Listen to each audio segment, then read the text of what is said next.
Hello folks and welcome back. Today we are looking at the top 4 of the Toronto 2024, 5, whatever it is, regional championships, and today we have our first matchup of the top 4 between Marco Silva and Giovanni Costa. So both these players we have seen on stream, they have pretty powerful, aggressive teams. They've been making some very smart plays and staying on the front foot.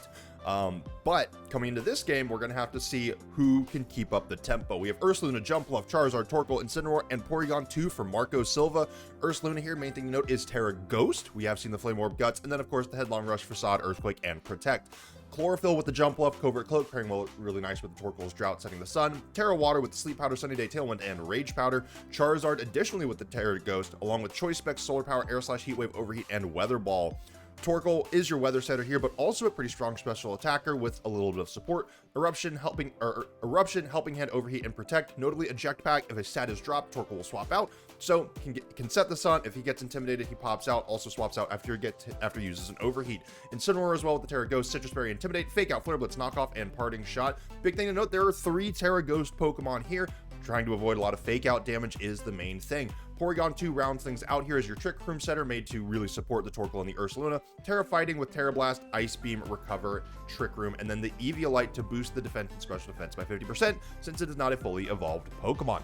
On the other side here, we'll see Giovanni Costa's team much more speedy, much more aggressive off rip. Whimsicott with the Focus Sash, Garchomp, Goldengo, Incineroar, Sneasler, and Dragonite. The Whimsicott also has Prankster with the Moonblast, Tailwind, Encore, and Protect. Encore, an incredibly pesky move. Garchomp with that Terra Ground, Earthquake, and Stomping Tantrum can do a lot of damage, but also has that Dragon Claw and Protect. Goldengo, Terra Steel with the Choice Specs, as much power as fast as possible with Make It Rain, Shadow Ball, Protect, and Trick. So big thing here that this Goldengo can do is trick away the Choice Specs and still use Protect. That's why you still see that on there. Incineroar with the Terra Grass and Assault Vest. Terra Grass doesn't have the safety goggles to help deal with Amoonguss a little bit better. Fake Out, Flare Blitz, Knockoff, and U-Turn. A Terra Stellar Sneasler with the White Herb. Fake Out, Dire Claw, Close Combat, and Protect, along with Unburn. Once that White Herb is off, Sneasler is going to be even more overpowered. Dragonite with the Inner Focus, Choice Band, Extreme Speed, Terra Normal, max damage with that Extreme Speed, and then Outrage, Ice Spinner, and Stomping Tantrum. Ice Spinner gets rid of any potential other terrains or any other potential hazards that might get thrown out onto the battlefield. So this team much more aggressive, much speedier, trying to get as much damage in as fast as possible, expect Whimsicott to come in, get that Tailwind set up, or at least probably provide Encore support, and then for Giovanni to really start laying down the law a little bit. The main tension between these two teams for Marco and Gio that you have to consider is Trick Room versus Tailwind. Marco can set up both, but Gio can only set up the one. And so what are we going to see? We are going to see Trick Room setter for Marco and Tailwind setter for Giovanni. So it is Extreme Speed Dragonite versus your Solar Power Charizard, and then Whimsicott as well on the side of Giovanni Costa. So no fake out pressure here for either player, but Giovanni has to be concerned about this Porygon setting up Trick Room. Charizard is not the slowest Pokemon in the world. I don't know how speedy Marco has trained it to be, but right now Marco is in a spot where he is under no immense obligation to click Trick Room. Like, he can, but he doesn't have to. If you're Giovanni Costa, you are worried about how fast, not only how fast his Charizard is, but what damage it's going to do. For Marco, you can see what Dragonite is going to lock into here. Ice Spinner, Extreme Speed, you're fine taking either of those, and you're fine taking a Moonblast as well, but it does go into the Porygon 2. A critical hit does a significant amount of damage. Charizard is faster, does use Heat Wave, and Whimsicott avoids the attack. That's pretty big. Dragonite takes some chip damage here, and then we get Outrage coming out. This was a big player in Giovanni's previous game, and it takes Charizard all the way down. That is absolutely massive. That does a ton of damage. Ice Beam does come through. This should be enough to take out the Dragonite from this point with that 4 times weakness. So both players trade a 1-for-1 Pokemon lead, but notably Whimsicott did not take any damage from that Heat Wave. That is a really tough spot now for Marco to be in. You have to both worry about breaking the Whimsicott focus. I mean, the big thing here is not that Whimsicott is at high HP, is that Whimsicott is at full HP, and that this Focus Sash is not broken yet. Goldengo now comes out onto the battlefield, and this is still pretty tough for Marco, especially losing that Charizard to Outrage so soon. Charizard is a very good answer into the Goldengo. Incineroar is not a terrible answer either, but it's probably not going to have as much outright damage impact into it as that Charizard was. So Porygon 2 still got a lot, still got a decent amount of work to do here. Trick Room is now probably on the cards. We do see this Ursaluna in the back. It is quite slow. Incineroar does apply a decent amount of pressure. the dangerous thing for Marco is that if he swaps in Ursaluna right now and for Incineroar, and this Goldengo goes for Trick, then you're in a really tough spot. We're not seeing any swaps right now. Giovanni does go for a Terastallization on the Goldengo into that Terra Steel, bare minimum trying to get rid of that Dark type weakness if, you know, anticipating a potential knockoff coming through. At the same time, we could see a Trick come out of the Goldengo here. We do see a Moonblast going into the Porygon 2, dropping the special attack again. What are we going to see from the Goldengo? It is just going to be Make It Rain, locking it in to that powerful attacking move, getting some good damage out. That does take out the Porygon 2 before it can set up Trick Room, and Incineroar goes down all the way to just about half HP. We're going to see Ursaluna come in to round things out for Marco Silva here. Flare Blitz does come in from the Incineroar. That does take out Goldengo. The game is not over yet. Whimsicott's Focus Sash not being broken might be the big thing here, but still no Tailwind set up. Ursaluna Blood Moon is going to make its way back out on the battlefield. However, its Guts will not trigger until the end of the next turn. Citrus Berry does come through for the Incineroar, healing it back up to about half HP, pretty much on the money. And what are we going to see as Pokemon number 4 for Giovanni Costa? So Ursaluna, again, it's going to come in. Guts is not going to be able to proc until the end of the next turn coming up here. So we could very clearly see a Protect from Marco Silva. Ursaluna does still have a pretty good attack stat coming into this. So Headlong Rush and Facade are still going to do some consistent damage. Ooh, but with that Incineroar coming in, that is going to mean Intimidate on it as a -1. Once Guts triggers, once Flame Orb is procced, that should not really matter all that much. And notably, Giovanni Costa, Incineroar does not have Parting Shot, which could be pretty big in the long term to continue mitigating Ursaluna's damage. But I think right now, if you are Marco, you have the option to go for Protect here. I don't think that that is a terrible idea. If you don't go for Protect, you could very easily get hit by Knockoff. You also have to worry about potentially Fake Out. There is, of course, the layers where it is expected that Ursaluna protects here, so Giovanni might not go for that Fake Out into your Ursaluna, and then Whimsicott and Incineroar could potentially get a double up into your own Incineroar. There, again, both of Marco's Pokemon are Terra Ghost. You do have the potential to Terastallize away from getting hit by the Fake Out, and we do not see the Terra here or a Protect. Moonblast into the Incineroar, drops Incineroar's special attack, which does not matter. Flare Blitz does come through for Marco Silva. His Incineroar is faster, but where is Giovanni's Incin going, and what is it doing?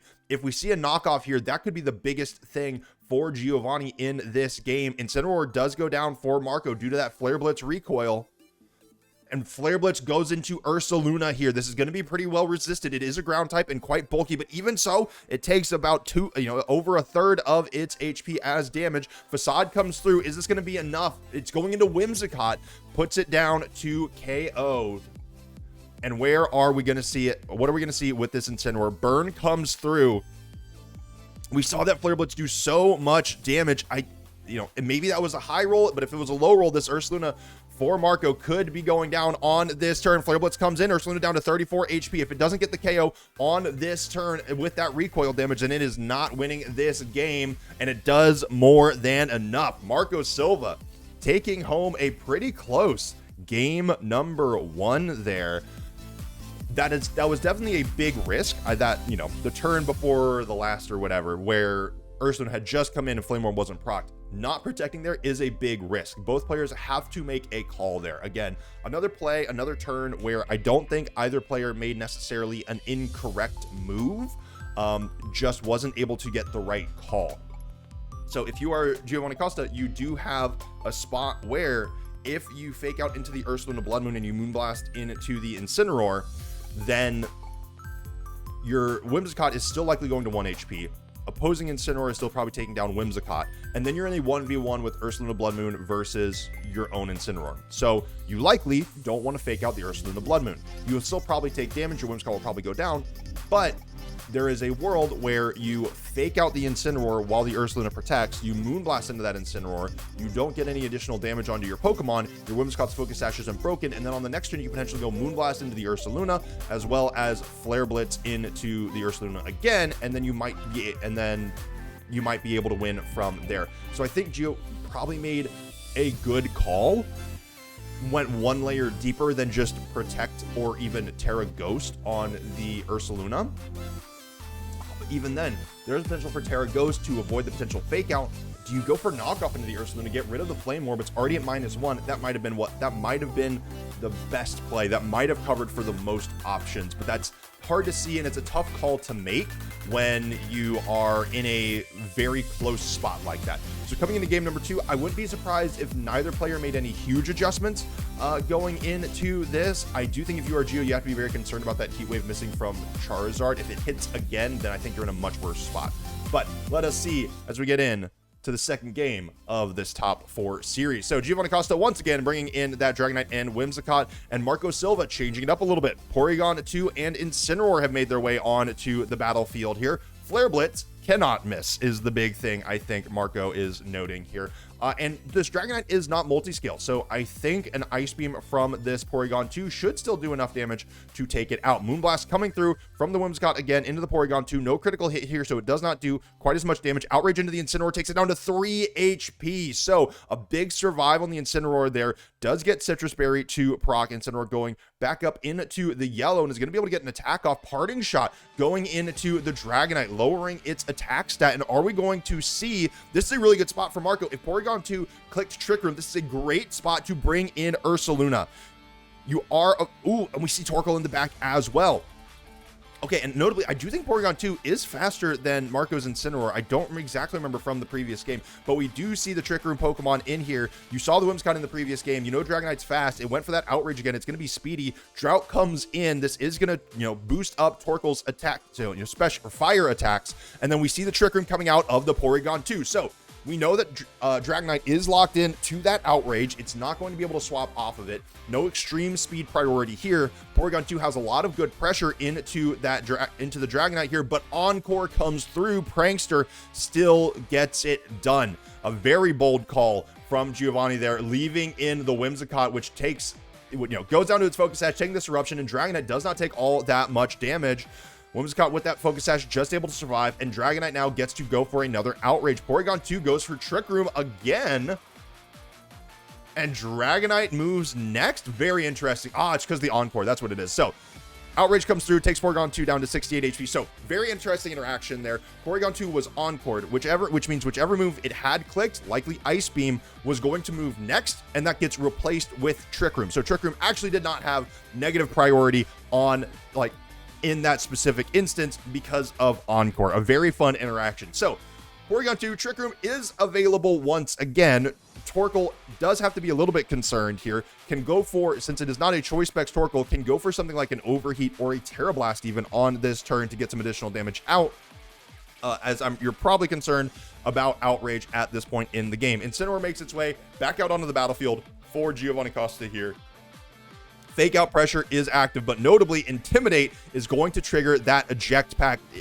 I feel like the Eject Pack giveth and the Eject Pack taketh away. Ursaluna gonna make its way back out onto the battlefield now. Unfortunately, it is not exactly super safe here. Outrage comes through, and it does go into that Ursaluna, and it's a critical hit. That is absolutely brutal.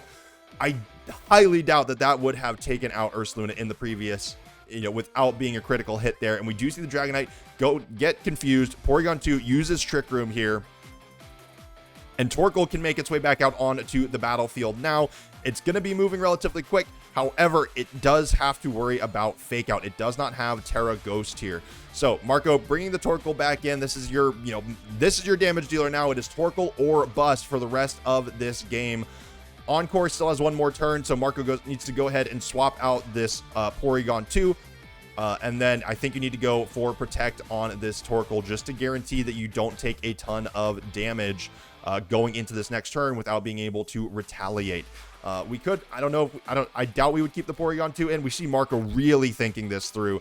Because again, it is pretty, a Fake Out into Torkoal is pretty obvious. But instead, if Giovanni wants to, he could go for some additional damage into this now Incineroar slot, knowing that Torkoal is probably going to be going for Protect. So if Marco can get a call right here, which he probably needs to do in order to get back into this game, he's probably going to feel pretty good. And it looks like Giovanni is probably trying to take advantage of this Protect turn here, bring in Whimsicott, swap out the Dragonite. Eruption does come through here. There is no Fake Out from the Incineroar. Whimsicott goes down. Incineroar takes a little bit of chip damage. How much damage is this Incineroar going to be doing into what is probably Marco's Incineroar? U-turn does come through. goes into the instant, takes it down to 22 HP, and is going to get to swap out. So one way or another, we're going to see, or actually, no, we don't have to see Pokemon number 4 from Giovanni here. We could see the Dragonite and then Incineroar come in one more time. Yeah, so Dragonite comes through. I don't think it would be a bad move from Giovanni to bring in the Incineroar once again, reapply fake out pressure, make Marco have to consider it. He's been pretty bold about it so far, but we do know notably that Marco Silva's Incineroar is faster, so it will be able to click fake out if it wants to into Giovanni Costa's Incineroar before a potential extreme speed comes through from Dragonite. Now, the main thing for Marco to worry about is extreme speed is still going to do a lot into Torkoal. That's going to do a lot of damage. Eruption is not going to be doing nearly as much. You're almost going to have to rely on your Terra Blasts and your Overheats to take you through the rest of this game, knowing that at any point, Dragonite could absolutely mollywop you with a lot of damage. Porygon 2, finding a way to get Porygon 2 safely back out onto the field is also still pretty relevant. You still have the potential to Ice Beam if you need it, but Giovanni still has not terrestrialized. We do see Marco going for the Terra Ghost here on the Incineroar, making sure that Incin cannot be hit by that fake out or notably by Extreme Speed. So Extreme Speed comes through, goes into the Torkoal, takes it down to 120 HP. Overheat comes through from the Torkoal into the Dragonite, taking it down into the yellow. That takes it down quite considerably, but that does drop Torkoal's special attack. Flare Blitz comes through from Giovanni's Incin, and that is going to take out Marco's Incineroar. So the big thing here is we are still in Trick Room, so Marco Silva anticipating the fake out, but Giovanni, knowing that his Incineroar is going to move first under Trick Room, allows him to get that speed advantage and to take advantage of it and KO Marco's Incin. So now it is down to a 2v2. Marco Silva has already used this terrestrialization. Porygon 2 makes its way back out onto the battlefield. It has 68 HP. We know that Extreme Speed does a lot of work into this Dragonite, and Torkoal still has about 2/3 of its HP, but Incineroar is still very, very healthy, and Torkoal does not have a great answer into it, especially at -2 special attack already. Porygon 2, again, Ice Beam is still probably your best bet going into Dragonite here. You could also try to go for Recover, but I don't know if you're going to even be able to recover enough HP to overcome how much damage Extreme Speed is going to be doing, especially now that we see the Terra Normal coming through for this Dragonite from Giovanni Costa. So Terra Normal, Extreme Speed, this is as much damage as Dragonite is ever going to be able to put out with this Choice Band, and it comes through likely going into that Porygon 2. Again, it does not want to risk taking a strong Ice Beam, get frozen, and Porygon 2 goes down. Torkoal essentially gets one more attack here before it is completely useless and needs to prey on critical hits. Overheat comes through. It's a -2 is going to be enough. It does take out the Dragonite. Incineroar, though, with this Assault Vest, and there's still 2 Pokemon left for Giovanni Costa, hasn't even had to reveal Pokemon number 4 until now. So Marco Silva, the turning point of this game was that critical hit on the Ursaluna. The Incineroar coming in, forcing that Torkoal out with the eject pack. Ursaluna coming in and getting absolutely bodied by that Outrage was a really, really brutal turn for Marco there. It just, kind of lost all of his momentum, lost most of his pressure. Goldengo makes its way onto the battlefield now. There's going to be Incin coming out as well. Again, fake out pressure alive and well. You can just go for a Shadow Ball as the Goldengo. Heck, you could even go for Trick if you wanted to, but I think that would probably risk a little bit too much damage from the Torkoal. And Marco Silva wants to go ahead and take this to a game number 3. Giovanni Costa getting a pretty dominant game number 2 there. Again, that bringing the Incineroar, I don't want to chalk this all up to just a critical hit being the thing that changed it. It certainly helped. It was a really smart play for Giovanni to bring in that Incineroar while Torkoal was on the field and in a prime spot to get a good amount of damage out. Getting that, using that eject pack against Marco was an incredibly smart play, and it resulted in being able to get a little bit lucky with that Outrage and just absolutely really steamroll, it felt like, the rest of that game. So coming into game number 3 here, if you are Marco, you have to be aware that Intimidate is going to be a problem, not just for Ursaluna, but also for that eject pack. I don't know if we're going to see Torkoal again. We saw Charizard before. Is that what we're going to be seeing again? I'm not entirely certain, but Giovanni is able to play through that, take advantage of that eject pack, and cause some additional problems. You could also be thinking, if you are Marco, okay, well, that was just a critical hit, right? Critical hit got me. I should be fine going to the next one, but you always have to be ready for that variance. For Giovanni Costa, I think you do have to be a little bit concerned that critical hit, even though you had some smart plays, that critical hit might have mattered a little bit more than you would want. So you need to be able to maneuver around that, try to figure out a way to be able to maneuver around Trick Room in general a little bit better. Encore from the Whimsicott was good, but he wasn't quite able to take down that Porygon 2 fast enough for that to really matter in the long run. So coming into game number 3, let's see is who is going to be moving on to the finals here at Toronto. So Incineroar and Porygon 2 make their way back out on the battlefield for Marco, and Giovanni Costa going for a more aggressive route off the rip here. Goldengo and Dragonite have both made it onto the battlefield here, much more aggressive than before, and I think this makes a lot of sense. I think Giovanni Costa